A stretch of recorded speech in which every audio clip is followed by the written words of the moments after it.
Okay, guys, you are welcome in my channel Pushpesh Rajan GK classes. Pushpesh sir GK classes. आज मैं biology chapter में जैव विकास के बारे में बताने जा रहा हूँ।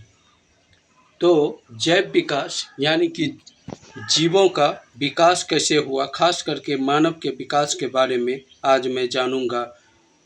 आफ्टर देन इससे संबंधित ऑब्जेक्टिव के बारे में बताऊँगा। जैव विकास, जीवन की उत्पत्ति। सबसे पहले देखते हैं जीवन की उत्पत्ति कैसे हुई। Origin of life. पृथ्वी की उत्पत्ति अनुमानतः 4.6 अरब वर्ष पूर्व हुई तथा कालांतर में इस पर जीवन की उत्पत्ति हुई। सबसे पहले पृथ्वी की उत्पत्ति हुई वह 4.6 अरब वर्ष पूर्व हुआ था और जो है धीरे धीरे इसमें जीवों की उत्पत्ति हुई। और जो कहा जाता है कि पहला जीव जो है जल में उत्पन्न हुआ और उससे जो है उसके बाद जो स्थल में आया। तो यानी कि धीरे धीरे जैसे कि कार्बनिक और अकार्बनिक यौगिक के संयोजन से जो है धीरे धीरे जीवों की उत्पत्ति पानी में हुई। पृथ्वी पर जीवन की उत्पत्ति के संदर्भ में कई वैज्ञानिकों द्वारा विभिन्न सिद्धांत परिकल्पना प्रस्तुत किए गए हैं, जिनमें रासायनिक उद्विकास के फलस्वरूप जीवन की उत्पत्ति सबसे आधुनिक है। तो पृथ्वी पर जीवन की कैसे उत्पत्ति हुई, इस संदर्भ में विभिन्न वैज्ञानिकों ने विभिन्न सिद्धांत प्रस्तुत किया। उसमें से रासायनिक उद्विकास के फलस्वरूप जीवन की उत्पत्ति महत्वपूर्ण है, सबसे आधुनिक है। इससे संबंधित विस्तृत और समान परिकल्पना रूसी जीव रसायन शास्त्री AI ओपेरिन ने भौतिकवाद या पदार्थवाद के नाम से प्रस्तुत किया, जो उनकी पुस्तक जीवन की उत्पत्ति में छपी। तो सबसे मान सिद्धांत कौन है? रासायनिक उद्विकास के फलस्वरूप जो है जीवन की जो उत्पत्ति हुई, यही जो है आधुनिक समय में सबसे मान्य सिद्धांत है। और जो है इस सिद्धांत को देने वाले वैज्ञानिक रूसी वैज्ञानिक AI ओपेरिन ने भौतिकवाद या पदार्थवाद के नाम से प्रस्तुत किया, जो उसकी पुस्तक जीवन की उत्पत्ति में छपी। इनके प्रमुख तथ्य निम्नलिखित हैं। जीवन अर्थात प्रारंभिक जीवों की उत्पत्ति आज से लगभग 4 अरब वर्ष पूर्व आदि सागर के जल में न्यूक्लियोप्रोटीन के कणों के रूप में हुई। तो इसमें कहा जाता है कि जैसे मैं पहले भी बता चुका हूँ कि जीवन की उत्पत्ति जो है जल में हुई, तो इसका भी सिद्धांत जो है ओपेरिन का मानना है, रूसी वैज्ञानिक, कि जीवन की उत्पत्ति जो है 4 अरब साल पहले आदि सागर, जो उस समय का आदि सागर था टेथिस सागर, उसमें जो है न्यूक्लियोप्रोटीन के कणों के रूप में हुई, जो परपोषी एवं अवायवीय थे, जो हेटेरोट्रोफिक और एनारोबिक थे। 3.8 अरब वर्ष पूर्व काला युक्त प्रोकैरियोटिक कोशिकारूपी आदि जीव बने।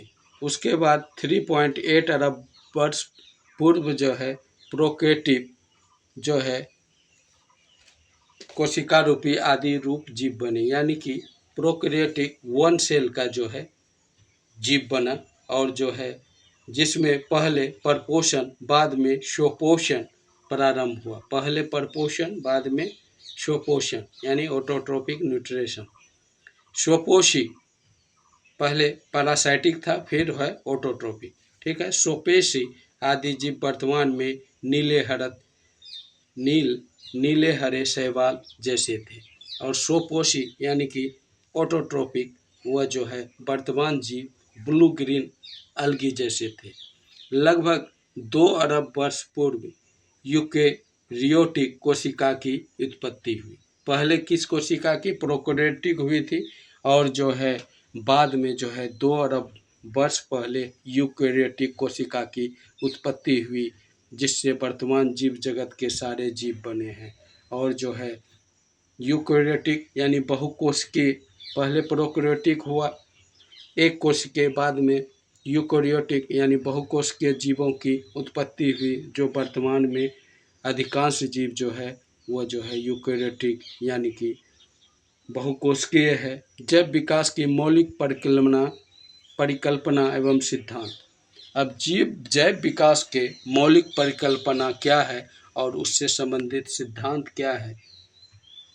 जैव विकास की मौलिक परिकल्पना है परिवर्तन के साथ अवतरण, डेसेंट विद द चेंज और मॉडिफिकेशन, अर्थात निम्न कोटि के सरल जीवों से क्रमिक उत्परिवर्तन द्वारा अधिक विकसित एवं जटिल जीवों की उत्पत्ति ही जैव विकास कहलाता है।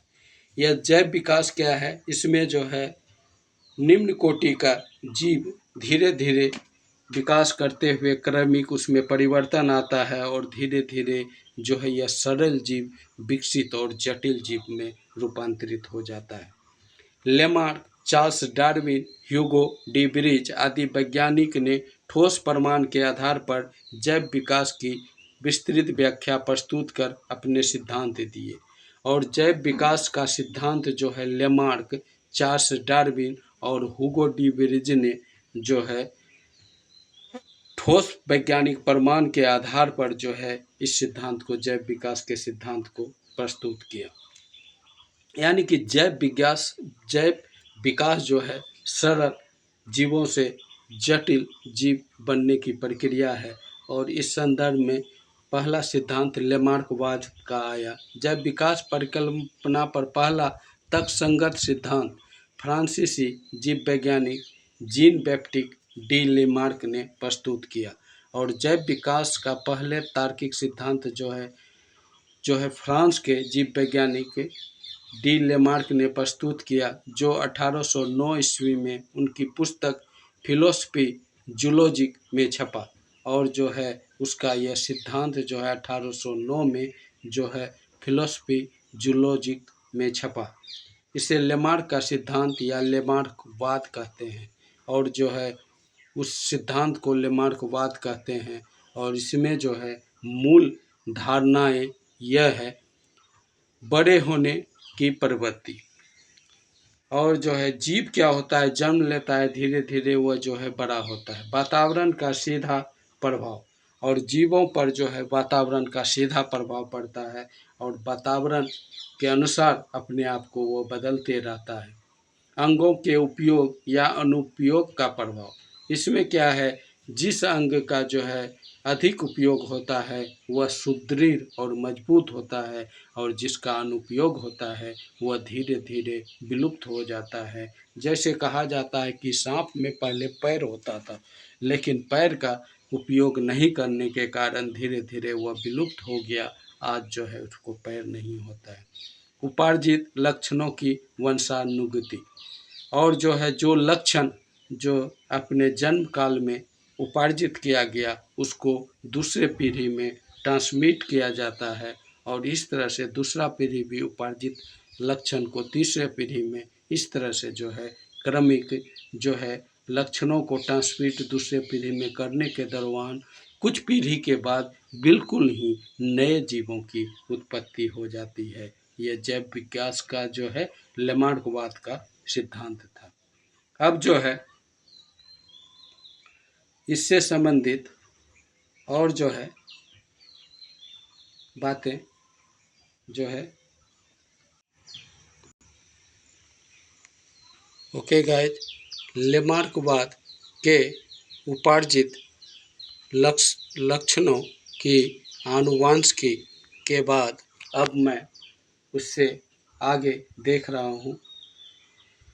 उपार्जित लक्षणों की वांशिकी का सिद्धांत जो है लेमार्कवाद का सिद्धांत है। अंगों के उपयोग अनुप्रयोग के धारणा के अनुसार अधिक उपयोग किए जाने वाले अंग सुदृढ़ और सुविकसित हो जाते हैं, तथा वे अंग जिसका उपयोग कम होता है वह निष्क्रिय तथा धीरे धीरे उनके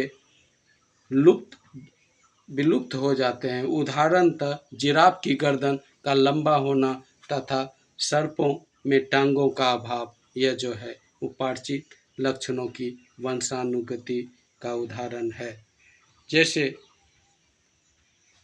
पहले जिराफ जो है उसका पैर उतना लंबा नहीं होता था और नीचे के पौधे को छोटे छोटी झाड़ियाँ को खाता था, लेकिन बाद में है धीरे धीरे जिराफ जब अभाव होने लगा नीचे के झाड़ियों का, तब जिराफ जो है धीरे धीरे जो है अपना गर्दन बढ़ाने लगा और ऊंचे ऊंचे पैर का जो है पत्ती खाने लगा। इस तरह से आप फिगर में देख रहे हैं, पहले फिगर में नीचे की झाड़ी जिराफ खा रहा है, लेकिन बाद में थोड़ा ऊंचा पैर का, उसके बाद और ऊंचा का, बाद में बहुत ऊंचा पैर का जो है पत्ती खाने लगा। इस तरह से उसका गर्दन धीरे धीरे उपार्जित लक्षणों की वंशानुगति के कारण धीरे धीरे लंबा होने लगा। अब दूसरा जैव विकास का सिद्धांत है डार्विनवाद। चार्ल्स डार्विन ने इसे प्रस्तुत किया। इंग्लैंड के जैव विकासविद थे, उनके द्वारा प्रस्तुत विकासवाद को डार्विनवाद या प्राकृतिक वर्णनवाद कहते हैं। उसके बाद जैव विकास का दूसरा सिद्धांत चार्ल्स डार्विन ने दिया और जो है उसके द्वारा प्रस्तुत सिद्धांत को प्राकृतिक वर्णन थ्योरी ऑफ नेचुरल सिलेक्शन कहा जाता है। इसकी विस्तृत व्याख्या उनकी पुस्तक प्रकृति चुनाव द्वारा जातियों की उत्पत्ति में छपी है। यह सिद्धांत निम्न तथ्यों पर आधारित है। पहला है, जीवों में प्रचुर संतानोत्पत्ति की क्षमता होती है। कोई भी जीव है उसमें जो है बहुत सा संख्या में संतान उत्पत्ति की क्षमता होती है।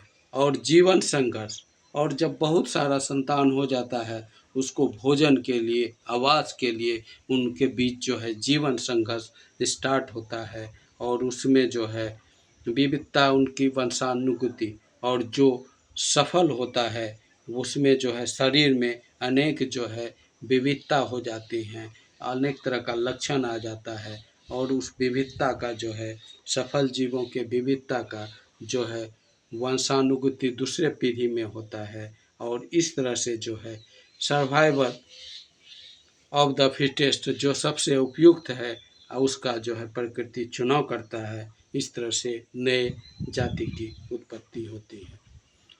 अब तीसरा सिद्धांत म्यूटेशन थ्योरी, और जो है इसको हुगो डे व्रीज ने प्रस्तुत किया।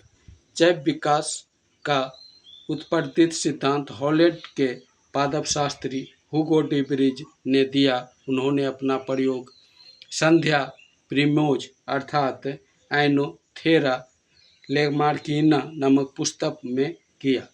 तो इसमें जो है जैव विकास का सिद्धांत हॉलैंड के पादप शास्त्री थे हुगो डे व्रीज, उन्होंने प्रस्तुत किया और जो है ऑर्नेथा लेमार्किना नामक पौधे पर उन्होंने प्रयोग किया और जो है इसके अनुसार कई जाति की उत्पत्ति एक ही बार में स्पष्ट या स्थानीय आकस्मिक परिवर्तनों के फलस्वरूप होती है। जाति का पहला सदस्य जिसमें उत्परिवर्ती लक्षण दिखाई देता है म्यूटेंट कहलाता है। जाति के विभिन्न सदस्य भिन्न भिन्न प्रकार के उत्परिवर्तित हो जाते हैं और जिसमें इसमें होता है क्या कि एक बैग जो है शरीर में म्यूटेशन आता है किसी भी जीव में, प्रकृति में जो है एडजस्ट करने के दरमियान उसमें म्यूटेशन आता है और इस तरह से म्यूटेशन से जो है बिल्कुल नई जाति की उत्पत्ति हो जाती है। यह जो है जैव विकास के कुछ सिद्धांत थे। अब जो है इससे संबंधित कुछ महत्वपूर्ण तथ्य देख लेते हैं जैव विकास से संबंधित। एक है आर्कियोप्टेरिक्स, जुरासिक युग का एक सर्वपुरातन पक्षी था जिसके जीवाश्म लगभग 15 करोड़ वर्ष पुराने जुरासिक चट्टानों से मिले। यह सरीसृप और पक्षियों के बीच संयोजन कड़ी था जिसमें सरीसृप की भांति लंबी पूंछ, चोंच में दांत तथा अग्रपादों की उंगली में पंजे थे। यह पक्षी जो है इसमें जो है सरीसृप का कुछ गुण था, उसी के भांति लंबी पूंछ, चोंच में दांत और उंगली में पंजे थे। इसके बावजूद यह पक्षी था क्योंकि इसके अग्रपाद उड़ने के लिए पंखों में रूपांतरित हो चुके थे और फिर भी यह पक्षी था क्योंकि इसका अगला पैर जो है पंख में रूपांतरित हो चुका था। डायनासोर विशालकाय सरीसृप थे जो मध्यजीवी या मेसोजोइक महाकल्प में थे। डायनासोर क्या था? एक सरीसृप था और जो है मेसोजोइक ईरा में था। मध्यकालीन महाकाल के 3 कल्पों ट्रायसिक कल्प, जुरासिक तरह क्रेस्टेशियन कल्प में बांटा गया है। क्रो-मैग्नन मनुष्य को आधुनिक मानव होमो-सेपियंस का अंतिम सीधा पूर्वज, आधुनिक मानव की एक उपजाति होमो-सेपियंस फॉसिल्स मानते हैं। क्रो-मैग्नन का शरीर गठा हुआ और लगभग 180 सेंटीमीटर लंबा, कपाल गुहा 1600 क्यूबिक सेंटीमीटर था। क्रो-मैग्नन जो है आधुनिक मानव यानी होमो सेपियंस सेपियंस का जो है वह सीधा पूर्वज था या अंतिम सीधा पूर्वज था। उसी से जो है आधुनिक मानव की उत्पत्ति हुई और जो है इसका जो है शरीर गठा हुआ था और जो है इसका जो है ब्रेन कैपेसिटी 1600 क्यूबिक सेंटीमीटर था। ओके गाइज, और ऑब्जेक्टिव के बारे में जो है इस चैप्टर से रिलेटेड जो ऑब्जेक्टिव है उसके बारे में मैं नेक्स्ट वीडियो में बताने जा रहा हूँ। Okay guys, bye. चैनल अच्छा लगा हो तो लाइक एंड सब्सक्राइब करें, अपने दोस्तों को भी शेयर करें, उनसे भी लाइक एंड सब्सक्राइब करें ताकि आपके लिए मोर वीडियो मैं अपलोड करता रहूँ। Okay bye.